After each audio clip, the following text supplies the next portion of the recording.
Hi, this is Yvonne Doan. Transparent solar panels, a solution for a modern world. Energy plays an important role in responding to the COVID-19 pandemic, not only by supporting households during lockdown, but making sure essential services such as healthcare keep running. One important type of energy is renewable energy. It is created from a source that can be replenished, such as solar or wind.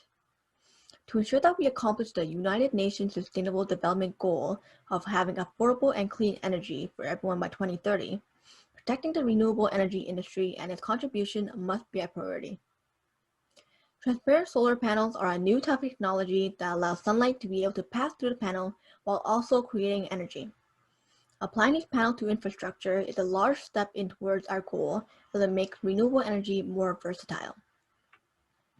Solar panels have become an increasingly popular source of renewable energy across the globe, especially in Europe and Asia. Canada, however, has fallen behind in this race for renewable energy.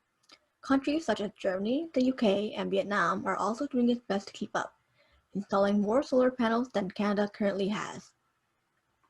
Plans to target net zero emissions by 2050 have recently been announced by the government. It involves using renewable energy sources such as rooftop solar panels in more rural and remote communities. Major cities such as Toronto and Vancouver, on the other hand, can directly install invisible solar panels as their large number of buildings can generate a larger amount of energy. My name is Stanley Ihisolo. Canada has a massive potential for growth in the solar energy markets as it covers a large geographical area. In the past decade alone, solar electricity capacity in Canada grew from almost zero in 2004 up to 2,135 megawatts in 2015. However, we see solar energy contributing only a total of 0.8% to the total renewable energy being consumed in the past 10 years in Canada. Due to its high altitude, Canada has a relatively low level of solar irradiance, which is the output of light energy from the sun. Thus, solar has traditionally contributed far less to Canada's renewable energy movements. We see an even smaller potential in the northern regions of Canada as these areas tend to be exposed to less direct sunlight. As can be seen on the map, the areas that profit the most from solar energy are the southern prairie regions of Saskatchewan, Manitoba, and Alberta. This leaves northern facing territories to profit far less. Looking to the south, we see that the city of Regina has the most photovoltaic potential at 7.15 kilowatt hours per meter squared, with this number decreasing down to a low of 4.53 kilowatt hours per meter squared as we go further east to St. John's. We also see a disparity in the distribution of solar panels across Canadian cities. And these are just a few factors which leave Canada behind in the solar market when compared to other countries. Hi, I'm Ryan Passerino. Solar energy is one of the most promising renewable energy sources because it is suitable for any type of area, including remote ones. As seen in this figure, since 2015, more and more energy generation is coming from generators in remote communities. The issue, however, is implementing solar panels in cities with crowded skyscrapers, like Vancouver, Toronto, or Montreal. For solar panels to produce the maximum amount of energy, they need to be facing direct sunlight, which is challenging when skyscrapers cast a shadow over large cities. Researchers have been looking to solve this problem for years, and one solution they've come up with is a way to make glass windows generate electrical energy. Most windows in condos and buildings are coated with a material to reflect visible and infrared light to reduce the brightness and temperature inside. If this energy could be absorbed by the glass instead, it could be transformed into electricity. Solar panels consist of 13 components, the main part being the photovoltaic cell. They are opaque in color and traditionally are installed on top of roofs or in rural farms. As seen in the figure, the way they work is after the sun starts shining on it, negative free electrons start moving from the depletion layer, the area between the two silicon layers, to the N-type layer, and the positive holes move towards the P-type layer. This creates a DC current, which is converted to an AC current by a solar inverter to be used in electrical appliances and devices. Hi, my name is Angadi Pooner. Transparent luminescent solar concentrator design.